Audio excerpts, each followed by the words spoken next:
Je voulais savoir que dit l'islam sur les prouesses scientifiques de l'homme.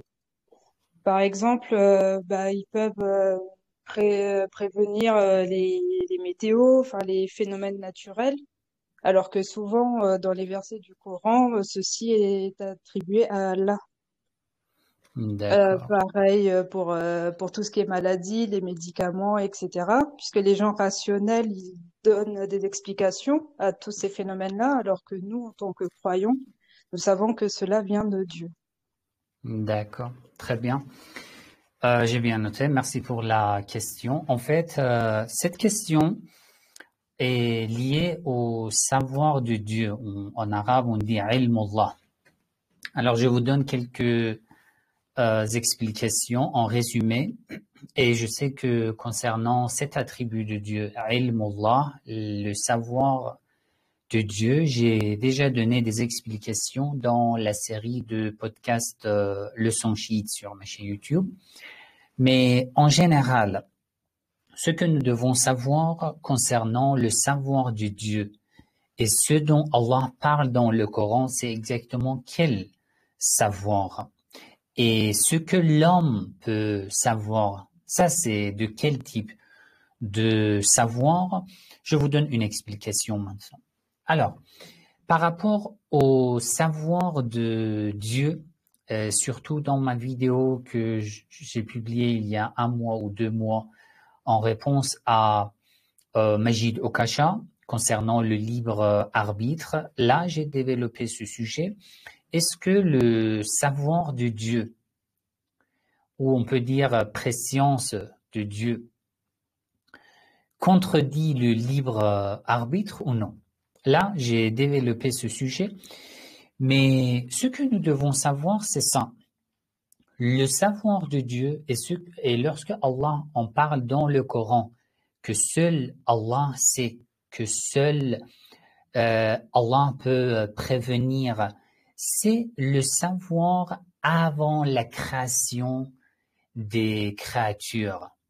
Ça veut dire quoi? Ça veut dire que même avant la création des parents, avant leur création, avant leur naissance, lui, Allah, il sait que cette personne va se marier avec va choisir de se marier avec une telle personne et leurs enfants sera un garçon ou une fille.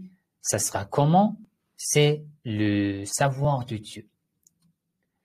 Et bon, ici, nous posons une autre question. Est-ce que ce savoir contredit le libre arbitre ou non? Là, concernant ce point, j'ai déjà expliqué dans la vidéo que j'ai publiée en réponse à Majid Okasha. D'accord? Donc, je ne vais pas entrer dans ce côté-là. Alors, ce que Allah sait, c'est la différence entre le savoir de Dieu et le savoir des êtres humains, c'est ça.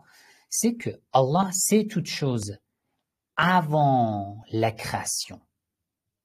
Avant la création. Ce que l'homme ne peut jamais avoir, ne peut jamais obtenir.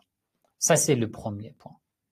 Le deuxième point, même après la création, nous pouvons dire que maintenant, avec des analyses, nous pouvons prévenir si le bébé qui va naître sera un garçon, une fille, alors que là aussi, il y a une différence entre le savoir de Dieu et le savoir humain. C'est quoi? C'est al-bada'a. Al-bada'a fait partie des convictions chiites sur lesquelles j'ai donné beaucoup d'explications encore dans la série de mes podcasts Leçons chiites. Ça veut dire quoi? Ça veut dire que parfois Allah sait une chose et il informe même les êtres humains, soit les prophètes, soit les messagers, soit tous les êtres humains, de la réalisation de cette chose, de cet événement. Mais il est possible que lors de la réalisation de cet événement, beaucoup de nouvelles causes qui pourront avoir des effets sur le résultat de cet événement se réalisent, apparaissent. ces causes, ces éléments qui pourront changer ce phénomène nous sont cachés. À nos yeux, ils sont cachés, mais dans le savoir de Dieu, ils ne sont pas cachés. C'est pour ça que les imams, alayhimus salam, donnent l'exemple du prophète Yunus, ala nabiyyina wa alayhi salam. Il savait que, d'après le comportement de sa communauté, le châtiment de Dieu était proche. Il a averti sa communauté, ses adeptes. Il les a avertis et il leur a dit que le châtiment de Dieu est proche. Vous devez vous repentir auprès d'Allah. Mais bon, sa communauté n'a pas écouté. Donc, le prophète Yunus savait qu'il y aura un châtiment divin, sûrement, à 100%, mais n'était pas au courant des éléments qui pourraient changer ce résultat, ce fruit, ce châtiment divin. Quel élément? Le repentir de sa communauté. C'est pour ça que il a alerté sa communauté pour la dernière fois. Si vous ne vous repentez pas auprès d'Allah, le châtiment divin vous arrive, et il a quitté sa communauté et sa ville. Parce qu'il ne voulait pas recevoir, lui aussi, en tant que prophète, le châtiment de Dieu. Alors, qu'est-ce qui s'est passé? Avant l'arrivée du châtiment, la communauté de ce prophète ont changé d'avis et ont décidé de se repentir, de demander pardon à Allah. Allah leur a enlevé le châtiment. C'est pour ça que d'après les imams, alayhimus salam, lorsqu'Allah choisit un prophète ou un élu, un imam, il lui demande une promesse. C'est quelle promesse? C'est de croire en al-bada'a. Al-bada', ça veut dire l'apparition.